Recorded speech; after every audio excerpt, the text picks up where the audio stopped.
Ladies and gentlemen of Germany, this is NYSEinstein on the floor of the New York Stock Exchange, Tuesday, November 17th.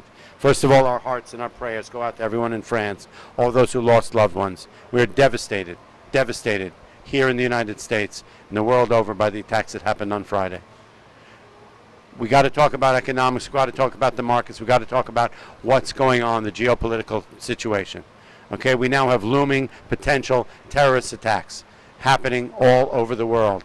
Okay, Europe is at a crossroads here. We don't know what's going on. We have an enemy that is hiding in the dark. Okay, hate mongers. People who are going to come at us in every possible way. Okay, how do we trade this? Okay, it's hard to talk. I'm sorry I have to talk about it, but how do we trade it? Friday after the close, we had a quiet weekend. On Sunday, a quiet weekend here in the United States. Obviously in Europe, we had a lot of fear, we had a lot of devastation, and we had just hell on earth in Paris.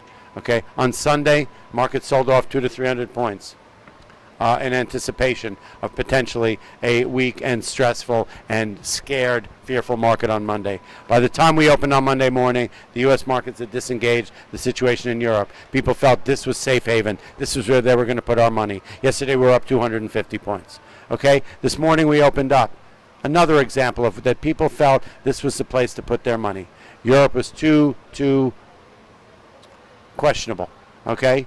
We opened up, we were up about 100 points. Midday, news came out of Europe, in Germany, that they found weapons. They found bombs. In France, they found an apartment with police outfits. Okay? Markets sold off radically. Gold reversed.